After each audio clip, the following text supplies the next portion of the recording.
That Which Is, by Alfred Aiken. Chapter 4. Life.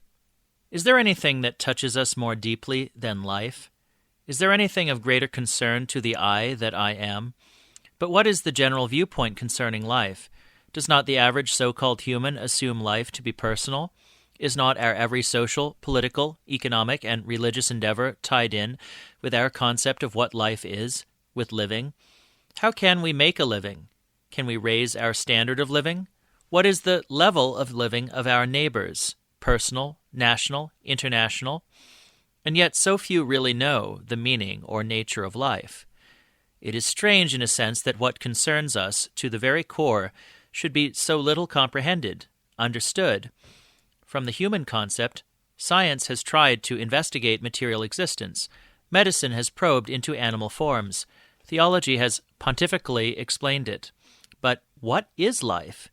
Has anyone seen it, heard it, been able to lay hold on it, feel it with his hands? Is it not assumed to be illusive, ephemeral, a something over which we have but a subsidiary control, a something that can be snatched from us by disease, accident, hatred, fear, war, time, or the elements?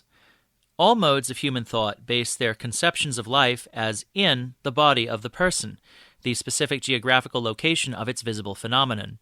But when conditions grow too unfavorable, life or soul leaves its supposed habitation, and the place thereof shall know it no more.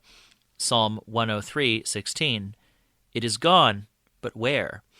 Some theological doctrines say the personal soul, disembodied, floats about, and under the right auspices can be contacted, that those of us who remain behind can be given help, direction, assistance by the departed or those lovingly referred to as being on the other side, when appealed to through the proper medium.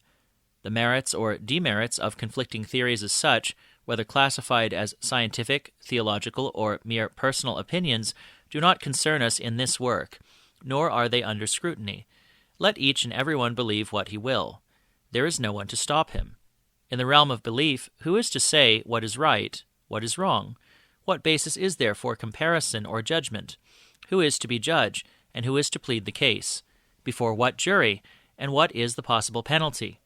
Who laid down the laws, and from whence came the authority? Aside from mass support, what force can be brought to bear to coerce, punish, acquit, or commend? Does mass opinion, human theory, or personal conviction particularly concern itself with truth? Cannot a dream run rampant, oblivious of the rules and regulations of one's waking moments? Do dreams ever make sense? Who is the dreamer? Is it a new idea to say that the dream is the dreamer? Opinion declares to the contrary and says the dreamer is you or me, that we do the dreaming, that if there were no us, there would be no dream. But who can prove that the dream is not the dreamer? It is the dream that dreams the personal, the man-you, the human, sick, sinning, dying me that is involved in it, rather than the reverse. As already stated, there is no personal, mortal you or me. We are not reflections, separate bits or sparks of life moving about in the atmosphere, encased in physical or material forms. God, the infinite, all, is forever completely present as life, omnipresent, but not as a physical thing or personality, an organism, animal, mortal, member of the evolving race of humans, even though that may be the popular teaching of the day. One does not lay off his body in order to inherit life everlasting. One does not lay off a flat earth in order to have the only true, the round one. The only intelligent life present is God, I am. This I am identified right here is my identity, myself. It is not dead, not mortal. God is not the God of the dead, but of the living. Matthew 23:32. Myself is not dual, one being my true self, the other being truthfully not myself. Who would sanely claim the latter? What would be its substance? Of what use could it be? Where could it reside? Do not entertain the idea that knowing truth destroys yourself, your specific identity. Rather, it is an awakening to the wonders of yourself. The glory, grandeur, majesty, beauty, infinity, and eternity of the Perfect One is individually thine. This is your identity. Know it. Use it. No demand is too much to make upon it.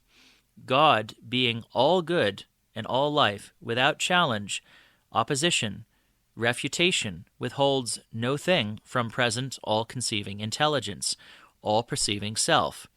What, then, can be lacking? What can be added to all? Is there a separate mind that you assume has to know, understand, demonstrate, accept, or see this? How many minds, lives do you claim? What does truth claim? Which is right? Adam, where art thou? Flat earth, where art thou?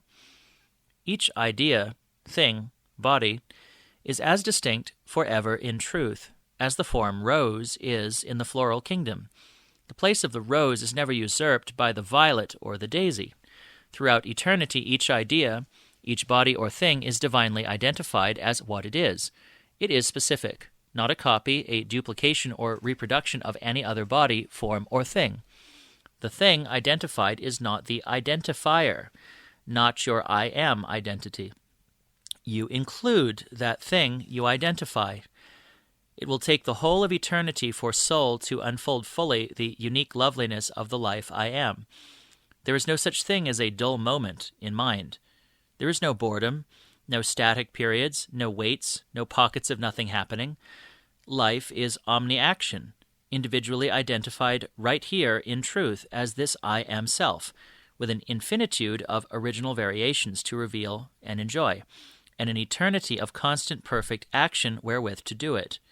To so-called human sense, this picture is appalling, frightening, even as all else infinite alarms the finite, because it cannot grasp nor understand such magnitude. While medicine explains life one way, theology explains it another. Life is not multiple. Life is God, one being, whether the ideas, forms in mind appear as animal, fowl, plant, or some other terrestrial or extraterrestrial form. All is the one infinite life only. There is no substitute for it. Theology advances the notion that your personal life and soul are closely interwoven, that your living, your moral behavior affects your soul, and in the hereafter will reap its earned reward. Medicine is concerned with life in the body, the organs of which can get out of order, and directly affect, if not instantly terminate, the lifespan. It assumes the brain, with its intricate nerve systems, as being the seat of the mind or intelligence. Both of these powerful groups mold opinion.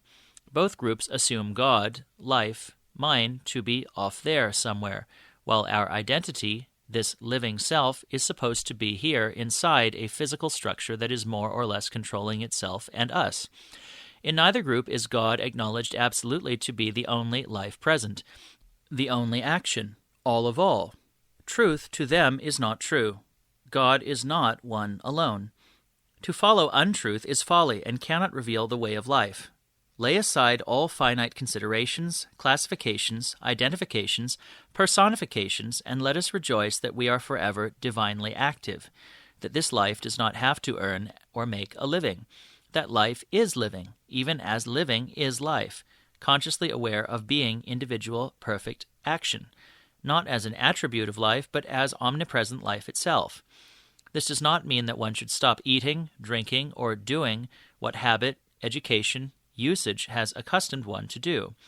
However, nothing that so-called personal sense believes important actually affects reality. One does not have to struggle to become the identity he is, nor does he need to battle to overcome what he never could be. Reality is enduring. Time cannot affect it, nor belief distort or destroy it. Life, omnipotent authority, cannot be delayed in its coming, for it is consciously, individually already present and always will be. There never has been nor can be aught else. Do not go to war with beliefs which are contrary to life. That is as foolish as Don Quixote jousting with the windmills. Evil, disease, fear, insanity, lack, birth, death, has no actuality. The entirety of immensity is life only. Infinite mind knows this of a certainty, and there is no other mind to claim, believe, suffer, experience, or concoct a hell filled with all manner of anti-God, imperfection, obsessions, or devil possessions. The life right here is God, and cannot be touched by contraries, for there are no contraries where God is all. Life's forms have no other substance than life, are in life, and not in trouble, sin, matter, limitation, darkness, or error. Life is not resident within its forms or ideas, hence cannot quit them or be driven out. Life is the continuity of all things it includes. It is inevitable that you behold yourself as that glorious, altogether lovely one of beauty, perfection, changelessness. None can avoid it. Every knee shall bow and every tongue shall swear, I am the Lord, and there is none else. I have not spoken in secret, in a dark place of the earth. I, the Lord, speak righteousness. I declare things that are right. Look unto me, and be ye saved, all the ends of the earth, for I am God, and there is none else. Isaiah 45:23. No one has to labor to improve life's condition. Who can add to mind? What good can be found or conceived that life is not already the essence of? Is anything missing from God, the all-inclusive perfect one?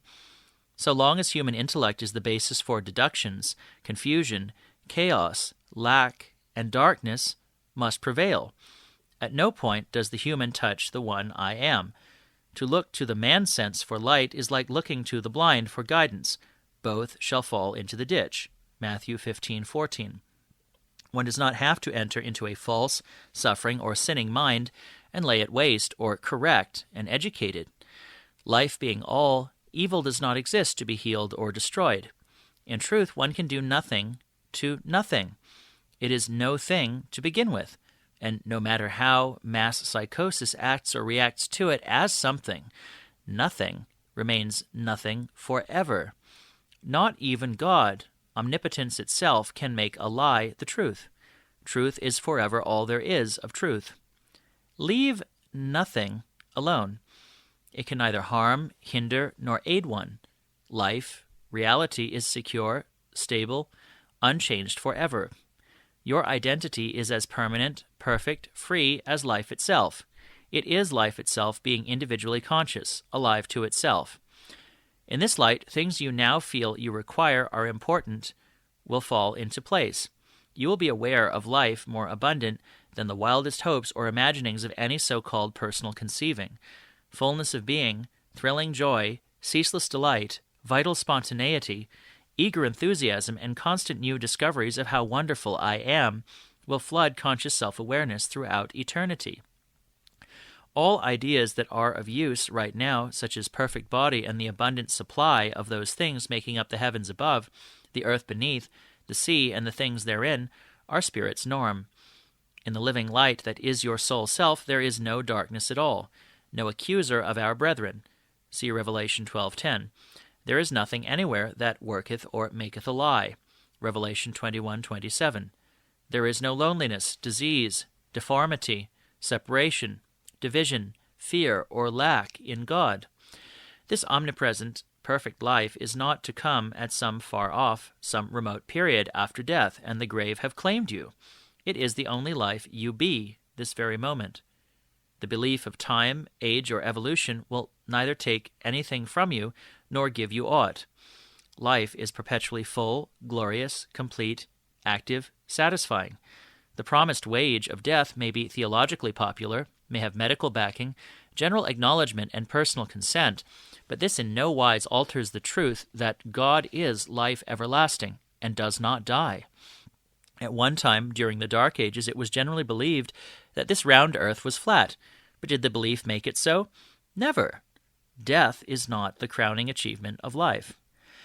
Why do humans struggle to propagate and maintain progeny if death is the best reward that can be offered life? Is this the ultimate accomplishment in which mortals should take pride? Are you, man, a dying mortal? Are you a fallen child of the Lord God, Yahweh, the mythical Jewish deity who first mentions death when threatening his specific handiwork, Adam and Eve? Is your life God or God's opposite? If God is the sole life of you, and that life can end, die, then God terminates in the grave. How then can there be any hereafter? Life is ended. No doubt deep within each of us has been the conviction that there must be something beside this threatened darkness, this unpleasant popular conception of birth and death. We have been spurred to struggle against the odds that mortality promises, even though from our youth up we have been hounded by its warnings, circumscribed by its limitations, darkened by its stupidity, beaten by its stripes. Unconsciously, the threat of death has influenced our daily conduct. Our lack of a long-term life has colored all we think and do as a race of humans. We accept and speak of ourselves as physical, mortal, personally born into the family of man, the prey of and subject to evil, to sin, to certain and inescapable death. Time, age, deterioration, aided by ferocious attacks of misery, suffering, disease, and troubles, make the struggle for even a short survival grievous to be borne. Theology would soothe us by holding out the hope of a hereafter wherein the good soul, the one who obeyed standard ecclesiastical laws, practiced moral conduct, gets a one-way ticket to heaven. The bad soul finds itself slated for hell. This in spite of the Christian declaration that the kingdom of God is within you, Luke 17:21. Neither heaven nor hell is a place. It is a condition of awareness. To know yourself is heaven. To ignore yourself is to ignore life, God, and is hell. It is that simple. It is as obvious today as in the purported time of Jesus. Truth, God, life, reality has not changed, for time does not exist in truth, nor truth in time. Marriage in this human existence is considered the norm. By means thereof, racial perpetuity is assured, the family name carried on.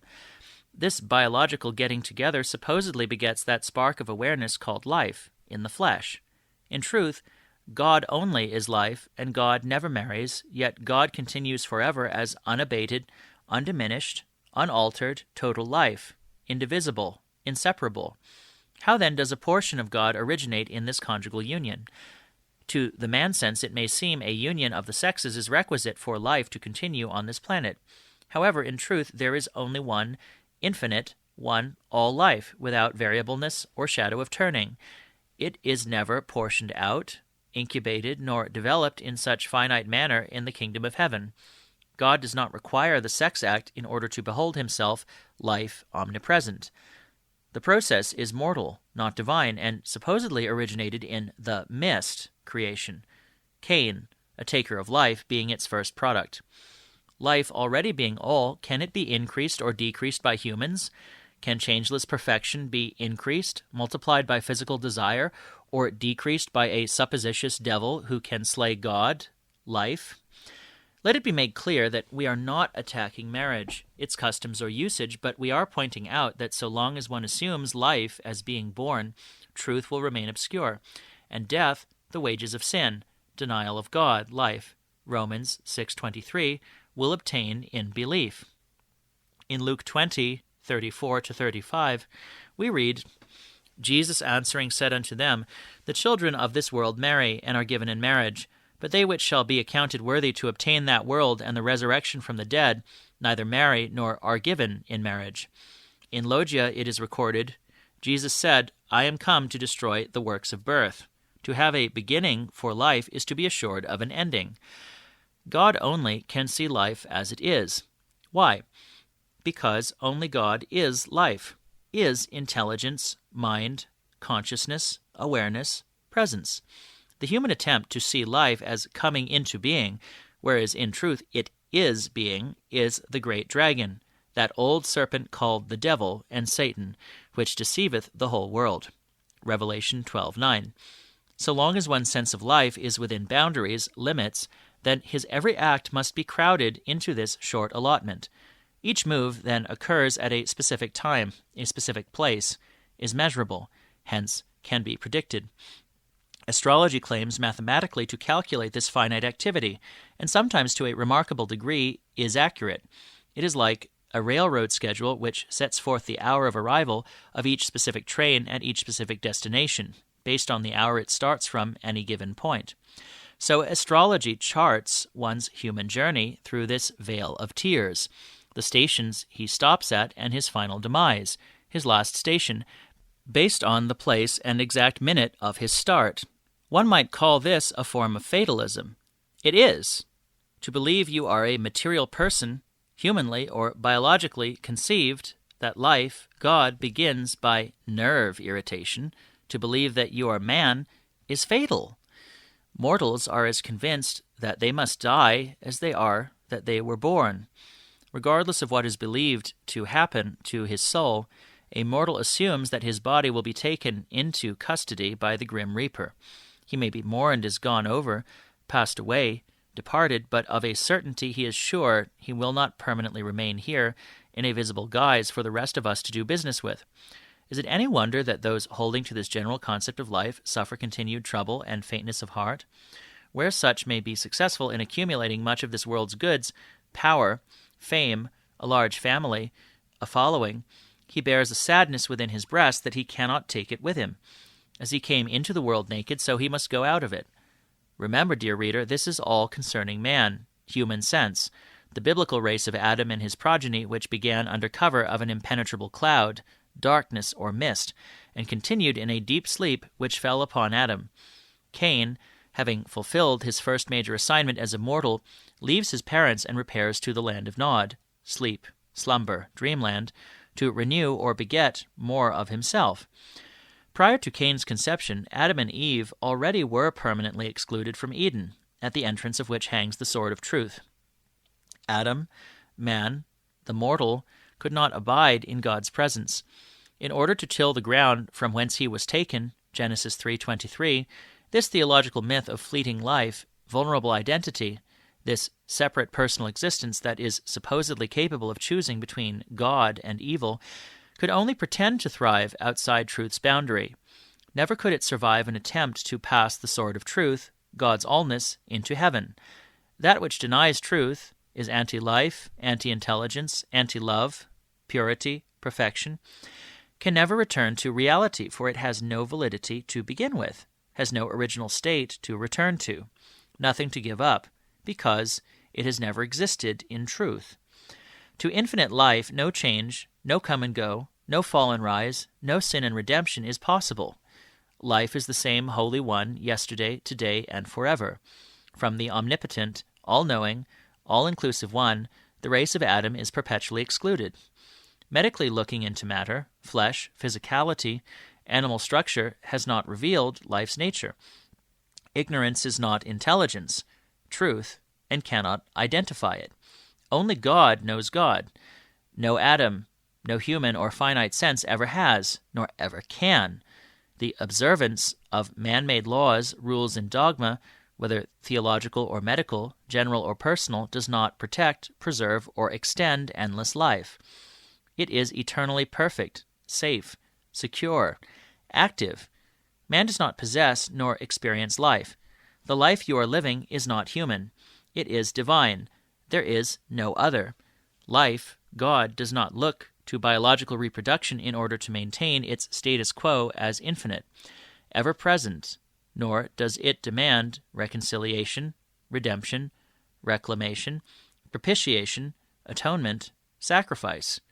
Being all of all, perfect, unfallen, the alone one, there is no sin to atone for, no sinner to do the atoning, no death to attack life, and no life that can forsake or deny itself by dying. God is not a person, a sadistic or masochistic carnality filled with contradictions or extremes, demanding something from others. God lays down no rules for himself.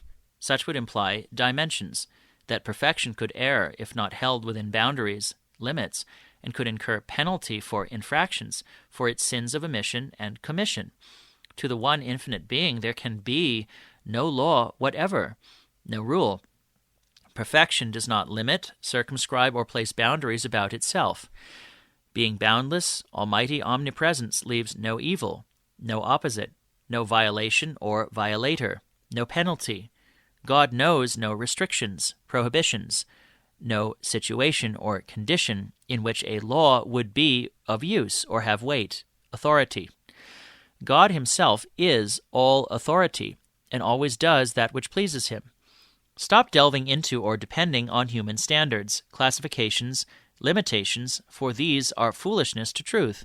Behold life as it knows itself, if you want your identity, yourself, to have meaning, vitality, vigorous interest, scope, aliveness to you. This existence, present here and now, will no longer seem to be the hurly-burly rush, scramble, and uncertain equation it must always be to the stupefacient atom sense. Your universe and all it contains is in God, consciousness, and has no other substance, no other forms, identities, use or user than life, mind. Even the very hairs of your head are all numbered, Matthew 10:30. Every star, body, bird, leaf, or pebble. All is life, spirit only. There is not an atom of matter, not a breath of personality, humanity, mortality, limitation, or death that can know God, befall God, or be proven to God, ever-present, changeless, decayless life. Only the dream dreams. The so-called me in the dream is the dream's self, not the I that I am. To assume my identity is the dream, or the dream is my identity, is to assume infinite intelligence is ignorantly finite. The one, alone, endless life is intermittent, physical, mortal. That perfection must evolve, improve, mature, progress. That omnipresence is equally absent. That infinite being, consciousness, when weighed in the balance, is found to be false, subject to a reverse power, is limited, insecure, confused, dimensional. There is no truth in such assumptions. Life is all God, even as God is all life. What is not life does not exist. Whatever is limited, harmful, painful, discordant, frightening, whatever simulates life, action, power, substance, or reality, but is unlike God, good, unlike love, unlike life, with its peace, happiness, perfection, and abundance, is without form and void in truth. If what appears to be a form of life, something not good, such as pests or a diseased growth, destructive or malignant germs, an active, virulent virus confront you, do not attack it. Such effort makes the battle formidable and thwarts accomplishment or victory.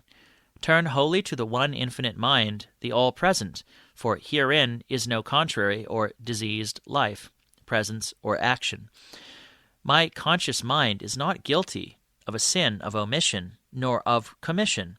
Therefore it has no problem, no disease, disaster, difficulty, lack, no contest with an enemy or opposer. God is not a victim of evil, sickness, fear, or trouble, nor is God the medium. Life is neither food nor foundation for parasites of any nature. Present perfection cannot sustain or maintain dis-ease, nor give strength and vitality to an opposite power to deny or destroy itself. God, life, intelligence, is not a suicide, is not a contributor to its self-effacement or defacement. Whatever pretends to deny life's perfect presence, action, power, and awareness, your individual conscious identity, your soul substance, is a fraud. Omnipresence leaves no place for sin or sinners. Omnipotence leaves no power to something else. Omniscience leaves no knowledge of less than all, no awareness of more than all. Omniaction leaves no stagnation, paralysis, impaired action, inaction, obliteration, or death of action. Life is alive to its allness. All is life being alive forever.